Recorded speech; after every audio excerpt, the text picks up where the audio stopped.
Բարև բոլորին։ Այստեղ տարբեր սերունդներից մարդիկ եմ տեսնում, ուզում եմ հասկանալ, դուք բոլորդ գրել եք դպրոցում շարադրություն այն մասին, թե ինչ կանեիք, եթե կախարդական փայտիկ ունենայիք։ Ովքեր են գրել, ձեռք կբարձրացնեք, տեսնեմ։ Բավականին մեծ մասը։ Լավ, հիմա մոռացեք դրա մասին։ Սա կախարդական փայտիկ չի։ Սա աշխատանքային գործիք է, մեր լեզվով ասած կվալդ։ Եթե մենք հանդիպեինք հազարամյակներ առաջ, հիմա դուք բոլորդ անխտիր ինձ երանի կտայիք։ Մի մասը գուցե նախանձեին, մի մասն էլ տեսնեին, որ ֆիզիկապես ինձնից ավելի ուժեղ են ու փորձեին այս կվալդը ինձնից վերցնել։ Կարճ ասած, ես կլինեի այս մեր ցեղախմբի ամենակուլ մարդը։ Բայց ցավոք սա ինձ հիմա ոչ մի առավելություն այլևս չի տալիս։ Ինչի, որովհետև 21-րդ դարում գոյատևման կանոնները լրիվ փոխվել են եւ այլևս անհրաժեշտ չի լինել ամենաուժեղը, ամենահզորը, ամենաարագը։ Մեր օրերի բնական ընտրությունը սովորելն է, կրթվելը ու նոր նեյրոններ կառուցելը։ Կրթության մասին իրականում մեզ անընդհատ մանկուց փորձում են հակառակը համոզել, բայց կրթությունը միտում չէ ու ոչ էլ մեր բոլորի պարտավորությունն է։ Երբ մենք ուղղակի օգտագործում ենք մեր ուղեղի բնական ունակությունը սովորելու, որոշումներ կայացնելու, մեր նպատակներին հասնելու համար, մեր ձեռքին հայտնվում է ամենաիսկական կախարդական փայտիկը։ Ու իրականում այս ճանապարհին կրթությունը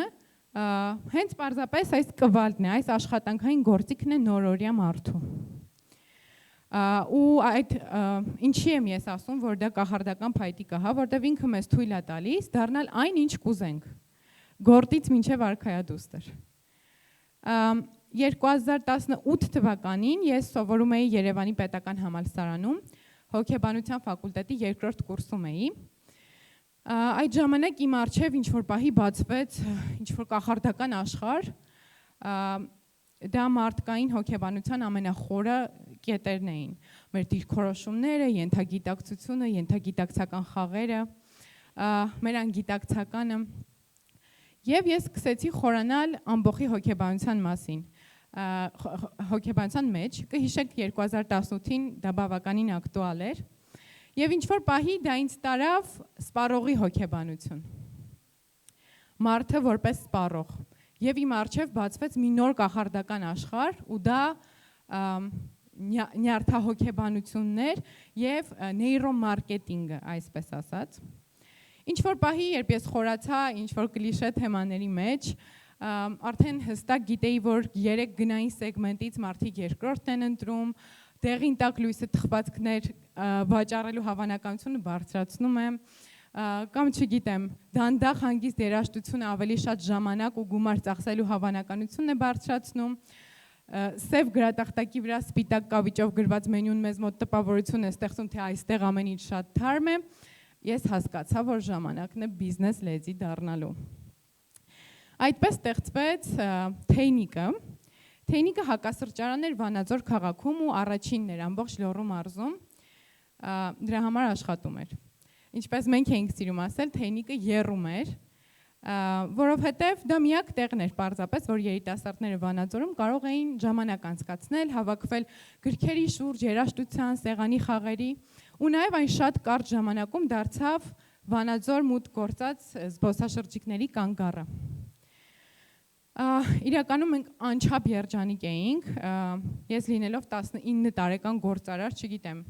7-րդ երկնքում էի, որովհետև գումարը բավարարում էր, մենք կարողանում էինք վարձավճարը տալ, կարողանում էինք նաև առօրյա ինչ-որ առևտուրներ անել ու մի քիչ էլ մեզ էր մնում։ Ինչ էր պետք 19 տարեկան աղջկան։ Բայց այդ մի քիչ ասված այնքան մի քիչ էր, որ չէր մնում գումար բիզնեսը կայունացնելու համար ու չէր մնում գումար նեղ օրվա համար։ Իրականում ինչի չէր մնում, որովհետև բիզնես մոդելը թույլ չէր տալիս ու այդպես էլ չէր լինելու դա, բայց մոտավորապես 2 տարի անց մեր դուռը թակեց ծանր ու մեծ քովիդը։ Շատ դժվար էր ու շատ դժվարությամբ մենք հրաժարվեցինք Թեյնիկից, Թեյնիկը փակվեց ու մենք մնացինք առանց ոչինչի։ Չնայած ինչի առանց ոչինչի, իրականում մի քանի սեղանի խաղ մնացին, որը մենք մինչև հիմա խաղում ենք, գույք, որը մեզ պետք չեկավ այդպես էլ, բազում պատճառած վնասներ, մի քանի բաց չվճարված բիզնես վարկեր ու գլխումս անընդհատ պտտվող միտք, որ բիզնեսը ինձ համար չի, ես էլ երբեք այս սխալը չեմ կրկնի, կապրեմ ինչպես բոլորը, իբրև պարզապես դարի բնակիչ, կգնամ աշխատանքի, կստանամ իմ կայուն աշխատավարձը ու անդարդ կապրեմ։ Այդ ժամանակ ես աշխատում էի 24 ժամյա ռեժիմով, բավականին դժվար էր, որովհետև ես սովորում էի Երևանում, ապրում էի Վանաձորում, իսկ աշխատում էի Դեբետում։ Ու ես անդադ ասում եմ, որ ես 3 գոհար եմ։ Մի գոհարը, որը ուսանող է, մի գոհարը, որը դուստր է, եւ մեկը, ով աշխատող է, ու ես չգիտեի, որ մեկն եմ ես։ Աշխատում էի 24 ժամյա ռեժիմով, ինչպես ասացի, ստանում էի իմ աշխատավարձը, մեծ մասով վճարում էի բիզնես վարկերը թեյնիկից մնացած ու անդադ անիծում էի բախտս։ Իմ կյանքի շատ երկար ժամանակ։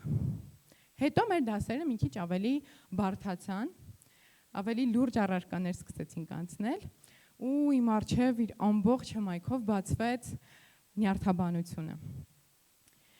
Այդ ժամանակ էր, որ ես սովորեցի մի բան, որը իմ կյանքը ամբողջովին փոխեց։ Պարզվում է, որ լսած կլինեք ասացվածքը, որ սխալվելը ամոթ չէ, ամոթը սխալը կրկնելն է, այդ ասացվածքը մեզ ուղղակի նենգաբար ստում է։ Իրականում ոչ սխալվելը ու ոչ էլ սխալը կրկնելը ամոթ չեն։ Սխալը ամենաարագ սովորելու միջոցն է, ու սա ինչ-որ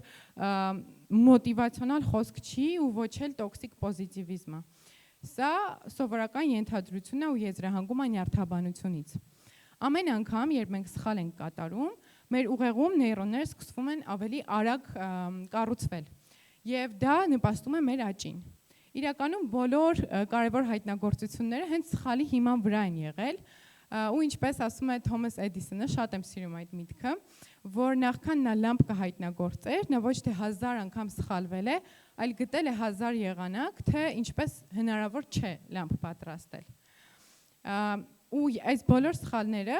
վերակազմակերպել են իր ուղեղը այնպես, որ նա վերջապես հասել է հաջողության արդյունքին։ Ուրեմն պարզվում է, որ երբ մենք սխալ ենք թույլ տալիս, մեր ուղեղը մի շատ յուրահատուկ ազդակ է, էլեկտրական ազդակ է հաղորդում, որը կոչվում է error related positivity, դրականություն սխալի հետ կապված, կարելի է թարգմանել։ Սա բառացիորեն ավելի հեշտ բառերով այն պահն է, երբ մեր ուղեղը բառացիորեն հասկանում է, երբ տեղի ունեցավ սխալ, ու մեզ ասում է մի րոպե, սխալ է տեղի ունեցել, պետք է նորից փորձել։ Պետք է նորից փորձել, փաստորեն շշնջում էր իմ ուղեղը, ու ես դա ուշ հասկացա, որովհետև վախերս շատ բարձր գոռում էին, որ բիզնեսը քոնը չի, հիշի, բիզնեսը քոնը չի։ Եվ բարեբախտաբար ես հրաժարվեցի վախերից լսել, ու 1 տարի չանցած հիմնեցինք Ավետիս կաշվե իրերի արտադրամասը, որը ոչ միայն հաջողեց, այլ նաև շարունակում է աճել, եւ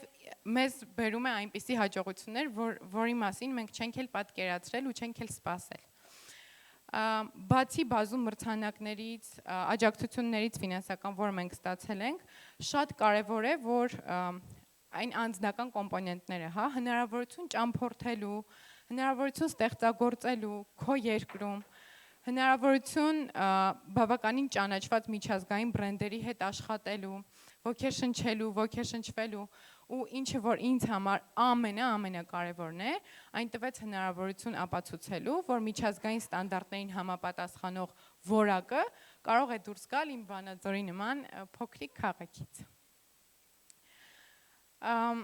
Իրականում այս պահին ես նաև 4 համայնքահեն նախագծեր ունեմ, հիմա աշխատում եմ նաև 5-րդի վրա, ու այս ամենը այն պատճառով չի, որ ես շատ թույն դեմք եմ ու եկել եմ պատմեմ, թե ինչքան թույն դեմք եմ ես։ Իրականում գաղտնիքը այն է, որ ես անընդհատ շարունակաբար սովորել եմ ու ինչ-որ պահի այդ գործընթացի մեջ ներդրում են ունեցել նաև անհատներ և կազմակերպություններ։ Մինչ այդ ես շարունակաբար մտածել եմ, որ օգնություն խնդրելը թուլության նշան է։ Ու երբեք իմ մասին չեմ խոսել, ցույց չեմ տվել, որ ես գոյություն ունեմ այս աշխարհում, Մտածել եմ, որ հաջողության հասնելու համար ուղղակի պետք է գլուխդ կախ, աշխատես ու վերջ։ Բայց այս համոզմունքս 2023 թվականին ամբողջությամբ փշրվեց, երբ ես ոտք դրեցի կին ձեռներեցներ ծրագիր։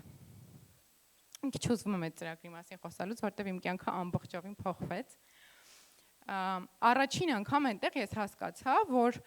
իրականում չկա ավելի հզոր բան, քան ճիշտ ուղղորդված, կուրացված ուսուցումն է։ Ես լինելով ուսանող,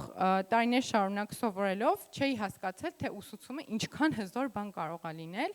ու հենց այնտեղ հասկացա, ու նաև հասկացա, թե ինչ է նշանակում միասնական համատեղ աճ։ Որովհետև երբ մենք պայքարում ենք մենակ, կարող է մեզ մոտ առաջանալ ինչ-որ պատրանք, թե մենք հերոս ենք։ Պատրանք, որ մենք կկարողանանք դա անել ինքնուրույն, բայց ավելի հաճախ մենակ աշխատելը ու մենակ պայքարելը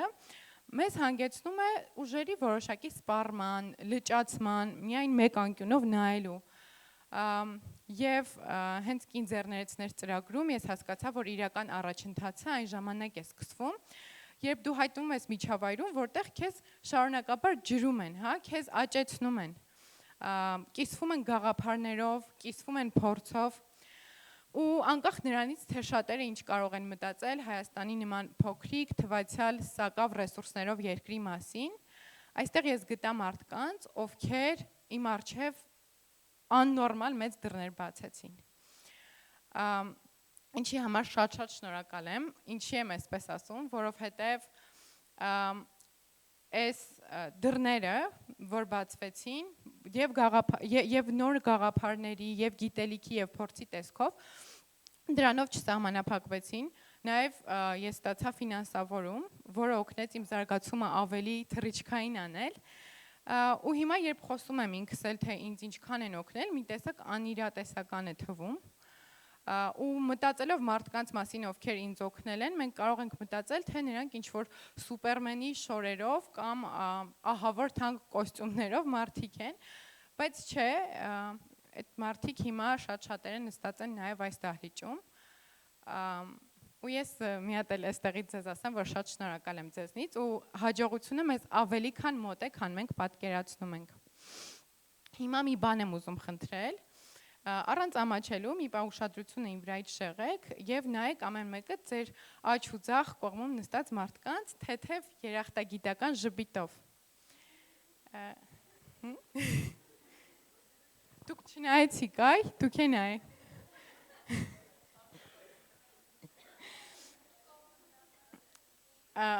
Ապրեք, ինչ եմ սա ասում, որովհետև հիմա ձեր կողքը կարող է նստած լինել մեկը, ով մի օր մի շատ մեծ դուռ է բացելու ձեր առջև, եւ մենք կարող ենք միմյանց շնորհիվ հաջողել։ Ու հենց այսպիսի պարզ մարդկային կապերով զորեղ համայնք է ստեղծվում։ Ապրենք։ Ու մենք կարող ենք հաջողել հենց այստեղ, մեր տանը, մեր շատ փոքրիկ, բայց իրականում անսպառ ռեսուրսներով Հայաստանում։ Մի հատ հիշացրեք, դպրոցում ձեզ ասել են, որ գրեք շարադրություն այն մասին, թե ինչ կանեք, եթե կախարդական փայտիկ ունենայիք։ Եկել էի ասելու, որ այն ձեր ձեռքում է։ Շնորհակալություն։